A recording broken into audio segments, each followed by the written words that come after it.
खुदावंद यीशु मसीह के पाक और अजीम नाम में आप सब कलाम सिद्दीक़ देखने वालों की खिदमत में सलाम पेश करता हूँ। मुक़द्दस हफ्ते के सिलसिले का गुड फ्राइडे से पहले जुमेरात का मैसेज, जिस रात खुदावंद पकड़वाया गया, कद फसा मनाई जा रही थी यरूशलेम में, और उसके साथ खाते वक्त शागिर्दों के साथ खुदावंद ने रोटी ली। ये पहला कुरिन्थियों 11वां बाब उसकी 23वीं आयत में इसका जिक्र मिलता है। क्योंकि ये बात मुझे खुदावंद से पहुंची और मैंने तुमको भी पहुंचा दी कि खुदावंद यीशु ने जिस रात वो पकड़वाया गया था रोटी ली और शुक्र करके तोड़ी और कहा, ये मेरा बदन है जो तुम्हारे लिए है, मेरी यादगारी के वास्ते यही किया करो। इसी तरह उसने खाने के बाद प्याला भी लिया और कहा, यह प्याला मेरे खून में नया अहद है, जब कभी पियो मेरी यादगारी के लिए यही किया करो। आमीन। जिस रोज से इसे खुदावंद ने मुकर्रर किया, उस दिन से आज तक कलीसिया इस रस्म को सेलिब्रेट करती आ रही है और चर्चिज में हर महीने के एक संडे इसे शहरबानी को अदा किया जाता है, जो कि उसी दिन की याद और इन बातों को दोहराया जाता है कि जो खुदावंद ने फरमाया कि ये मेरा बदन है, इसे खाओ और मेरी यादगारी के लिए किया करो। फिर ये कि ये मेरे खून में नया अहद है, जब कभी पियो मेरी यादगारी के लिए यही किया करो। तो जब हम इसे पीते हैं और जब हम खाते हैं, इस खास मौका पर हमें ये बात समझनी चाहिए, अगर कोई हर शहरबानी की मीटिंग में शरीक होता है, उस रोटी में से खाता और उस शीरे में से पीता है, तो ये याद रखिए, अगर उसके पास इसकी पहचान नहीं है तो वो एक रोटी और एक शीरे का घूंट ले रहा है, इससे ज़्यादा वो समझ नहीं पाता। लेकिन इसके इतने गहरे माने हैं कि मैं आगे चलकर आपकी खिदमत में पेश करता हूँ। यीशु मसीह ने फरमाया, ये मेरे खून में नया अहद है। इसी हवाला को हम मत्ती रसूल की इंजील में भी देखते हैं। मत्ती रसूल की इंजील 26वां बाब 26वीं आयत। जब वो खा रहे थे तो यीशु ने रोटी ली और बरकत देकर तोड़ी और शागिर्दों को देकर कहा, लो खाओ, ये मेरा बदन है। फिर प्याला लेकर शुक्र किया और उनको देकर कहा, तुम सब इसमें से पियो, क्योंकि ये मेरा वो अहद का खून है जो बतेरों के लिए गुनाहों की माफ़ी के वास्ते बहाया जाता है। यहाँ पर और उसकी गहरी पहचान हमें मिलती है कि ये बतेरों के गुनाहों की माफ़ी के लिए, और ये खून में नया अहद है, मेरे खून में नया अहद है। तो इसका मतलब है जब नया कहा गया तो कोई पुराना भी था। तो पुराना अहद जो था उसमें बैलों और बर्रों का खून शामिल था, लेकिन इसमें बैलों और बकरों का खून शामिल नहीं है। ये एक बात समझने की है, उसमें और इसमें पुराने अहद और नए अहद में जो मुश्तरका बात है वो एक है और वो है खून। लेकिन उसमें और इसमें फ़र्क क्या है? उसमें बैलों और बछड़ों और बकरों और बर्रों का खून था, लेकिन इसमें बैलों और बकरों का नहीं, बल्कि इसमें खुदा के बरे यीशु मसीह का खून है। और इसमें फ़र्क क्या है? पुराने अहद के खून के लिए जो बैलों बकरों का था, उसके लिए कहा गया कि तुम खून ना खाना, खून पीने खाने से मना किया गया। लेकिन जब यीशु के खून की बात आई तो यीशु ने कहा, ये लो, इसमें से पियो, ये मेरे खून में नया अहद है। नए अहद का खून जो है वो पीने के लिए दिया जाता है। फिर पुराने अहद के खून में क्या कमी थी? वो ये थी, सरदार काहिन साल में एक मर्तबा खून लेकर जाता था कौम के गुनाहों की माफ़ी के लिए, और अगर कफारा कबूल हो गया, खून कबूल हो गया, मकबूल हुआ, तो फिर काहिन जिंदा वापस आता था और जिंदा काहिन का वापस आना इस बात की अलामत और निशानी थी कि खुदा ने हमारी तरफ से कबूल, जो खून पेश किया गया, कफारा पेश किया गया, वो कबूल किया है, कबूल कर लिया। योम कफारा के दिन, ये यहूदियों का ईद है जो बाकायदा तौर पर हर साल मनाई जाती थी। जब काहिन वापस आता तो कौम खुशी करती थी। तो हमारे इसमें यीशु मसीह सरदार काहिन है। वो लिखा है वो बैलों और बकरों का नहीं, अपना ही खून लेकर पाक मकान में दाखिल हो गया और अबदी खलासी कराई। जब अबदी खलासी की बात हुई तो इसका मतलब है अब बार बार हर साल दोबारा खून लेकर जाने की जरूरत नहीं है। बैलों और बकरों का खून पास आने वालों को हरगिज कामिल नहीं कर पा रहा था। ये इब्रानियों के खत में लिखा हुआ है। लेकिन इस खून की बाबत क्या लिखा है? एक ही बार कुर्बान होने से हमारी अबदी खलासी हो गई है। तो जब अबदी खलासी हो गई तो कुछ लोग ऐसे हैं जो फिर से लोगों को बैलों और बकरों की कुर्बानियों की तरफ रागिब कर रहे हैं, मसीही कहलाते हैं, लेकिन अंदर रहकर भेड़ के रूप में भेड़िए घुसाए हैं जो कि परागंदा कर रहे और भेड़ों को बर्बाद कर रहे हैं और वापस उन कुर्बानियों और कफारे की तरफ जो छोड़ चुके हैं। मसीह की कुर्बानी के बाद किसी और की जरूरत नहीं रही, फिर लोगों को धकेल रहे हैं उन कुर्बानियों की तरफ जो मनसूख हो चुकी हैं, जो ख़त्म हो चुकी हैं, जिनकी अब ज़रूरत बाकी नहीं रही। लेकिन इसके लिए कहा, यीशु ने कहा इस खाओ, ये मेरा बदन है और ये मेरा खून है, इसमें से पियो। इसका मतलब क्या है? यूहन्ना की इंजील में इसकी एक और वजाहत हमें मिलती है। यूहन्ना की इंजील में देखते हैं, यूहन्ना रसूल की मार्फत लिखी गई इंजील 6 बाब आयत नंबर 52 से 52। बस यहूदी ये कहकर आपस में झगड़ने लगे कि ये शख्स अपना गोश्त हमें क्यों कर खाने को दे सकता है। यीशु ने उनसे कहा कि मैं तुमसे सच कहता हूं, जब तक तुम इब्ने आदम का गोश्त ना खाओ और उसका खून ना पियो, तुम में जिंदगी नहीं। जो मेरा गोश्त खाता और मेरा खून पीता है, हमेशा की जिंदगी उसकी है और मैं उसे आखिरी दिन फिर जिंदा करूंगा। यह मामला बड़ा गौरतलब है। हम सब दुआ करते हैं जब खुदावंद तू आए तो हवा में उड़कर तेरा इस्तकबाल करें। ये अच्छी दुआ है, ईमान की दुआ है, अच्छी उम्मीद है, इसमें मुबारक उम्मीद है। लेकिन यहाँ पर लिखा है जो मेरा गोश्त खाता और मेरा खून पीता है उसमें हमेशा की ज़िंदगी है और मैं उसे आखिरी दिन फिर जिंदा करूँगा। क्योंकि ये ज़िंदगी जो हम जी रहे हैं ये 50 साल, 60 साल और 70 साल की है। लेकिन यीशु मसीह ये तो सब ने जाना है, सब ने इस दुनिया से जाना है, लेकिन हमेशा की ज़िंदगी ऐसी नहीं है। हमेशा की ज़िंदगी जो है वो कभी ख़त्म ना होने वाली ज़िंदगी है।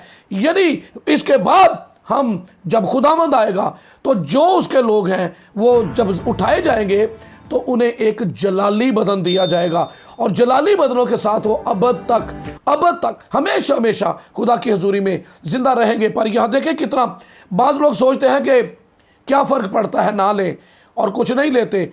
इससे दूर रहना मौत और इसमें शामिल होना हमेशा की ज़िंदगी है। क्योंकि रोज़ाना रोटी खाते हैं और हम अंगूर का शीरा भी पी लेते हैं, लेकिन कलाम नहीं है।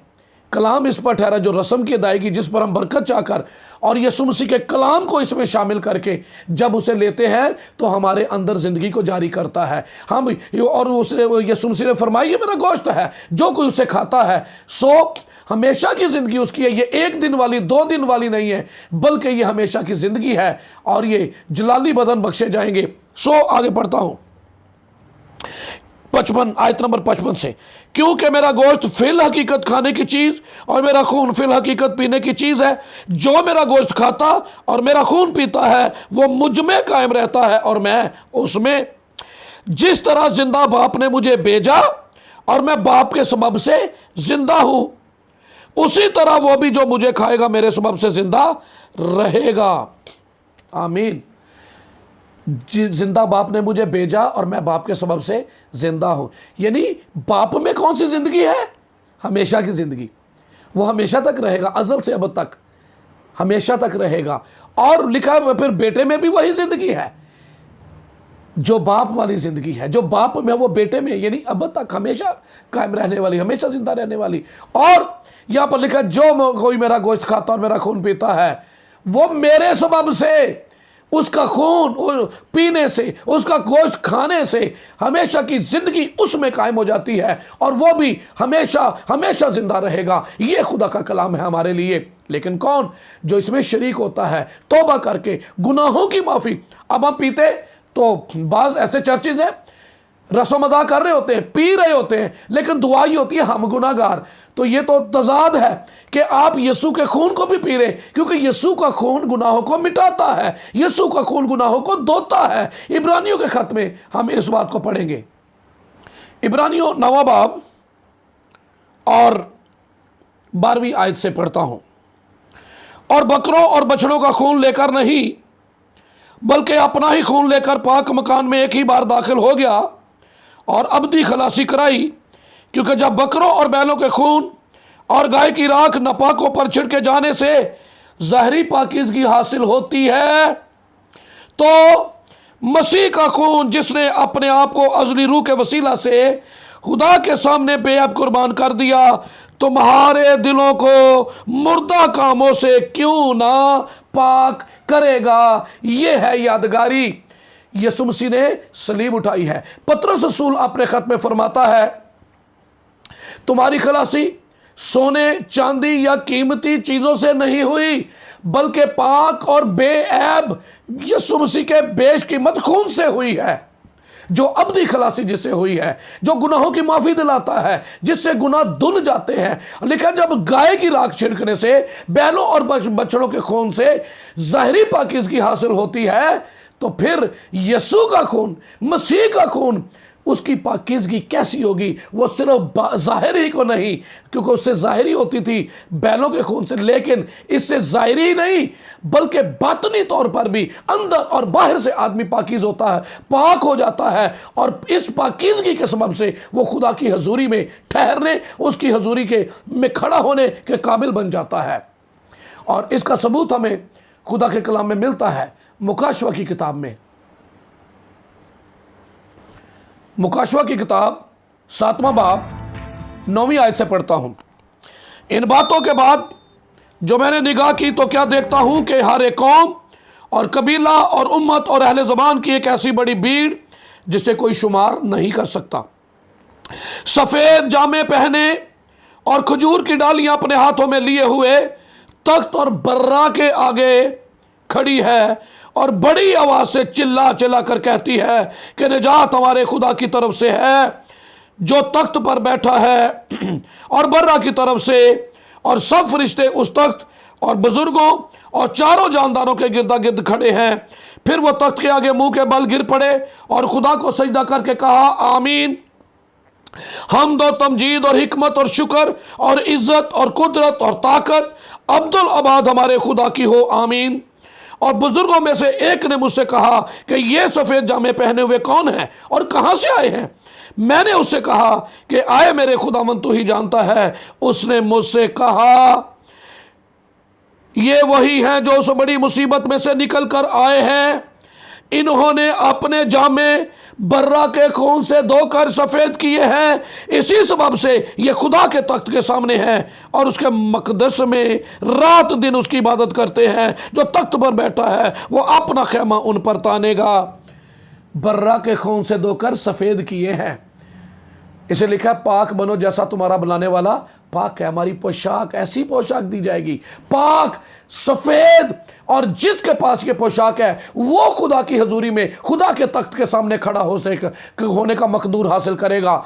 ये भीड़ जो देखी गई हर कौम हर कबीले में से, ये वो है जिन्होंने बर्रा के खून से अपने आप को धोया, पाक किया है। क्योंकि यीशु का खून हमें हर तरह की नाराज़गी, हर तरह के गुनाह से पाक करता है, वगरना उसका आना बेकार होता। लेकिन ऐसा नहीं है। ये भीड़ जो देखी जा रही है ये यीशु के खून ही के वसीला से है, क्योंकि लिखा है इसी सबब से, यानी यीशु मसीह के खून के सबब से ये खुदा के तख्त के सामने है। यीशु का खून ये है, इसलिए इसे हकीर मत जानिए, इससे गाफिल ना हो। अगर आप नहीं शरीक हुए कब, तो फिर आपने इसमें शरीक होना है। ये महज रस्म करके नहीं, बल्कि आपको कलाम याद आए, ये मेरे खून में नया ऐद है जो बतेरों के गुनाहों की माफ़ी के वास्ते बहाया जाता है। ये तो गुनाहों की माफ़ी दिलाता है। ये खून खुदा की हजूरी में मकबूल हुआ है, और उसका सबूत यह है कि यीशु तीसरे दिन मुर्दों में से जिंदा होकर कब्र से बाहर आया है। जिंदा होना ये इस बात पर मोहर लगाता है कि हमारे गुनाहों की माफ़ी हो गई, और हमारी तरफ से पेश किया जाने वाला खून जो यीशु मसीह हमारा सरदार काहिन है अपना ही खून लेकर गया और जिंदा वापस आना, इस बात पर मोहर करता है कि हमारे गुनाहों की माफ़ी हो गई है, कफारा कबूल हो गया है। जैसे पुराने अहद में बछड़ों और बकरों का खून पेश किया जाता था, सरदार काहिन के वापस आने पे खुशी मनाई जाती थी। आओ हम खुशी करें, क्योंकि खुदा ने हमारे गुनाह अपने बेटे यीशु के खून के वसीला से बख्श दिए हैं। एक प्याला है जी, ईमान के साथ उसे मुंह लगाना है। बाज़ औक़ात कई लोग मैंने देखे हैं, कई चर्चिस के अंदर छोटी छोटी कटोरियाँ और प्यालियाँ आ गई हैं। ये कहीं की कोई तालीम नहीं है, ये ईमान की कमी है कि किसी की बीमारी लग जाएगी अपनी अपनी कटोरी में पिए, डिस्पोजेबल। इसका मतलब यह है कि जिनका ये इत्काद है उन्हें फिर इसमें शरीक भी नहीं होना चाहिए। जब ये इस पर ठहरा कि यीशु का खून है तो फिर यीशु का खून पाक करता है, बीमारियों को मिटाता, बीमारियाँ लगाता नहीं है। एक प्याले में ईमान के साथ शरीक हों। पूरा पिछले 2 साल जो गुजरे कोरोना के दौर में, उसमें हम ये इस रस्म को अदा करते रहे इस ईमान के साथ ही, और एक भी ऐसा नहीं जो इसका शिकार हुआ हो इसके सबब से कि प्याले में से मुंह लगाया जी और उसमें से पिया और किसी को दूसरे की बीमारी नहीं। ये बीमारियां मिटाता है, बीमारियां लगाता नहीं है। खुदावंद आपको बरकत दे। जब आप इस रस्म में शरीक हो तो आपको याद आए कि आपके गुनाह माफ़ हो चुके हैं। खुदावंद आपको बरकत दे।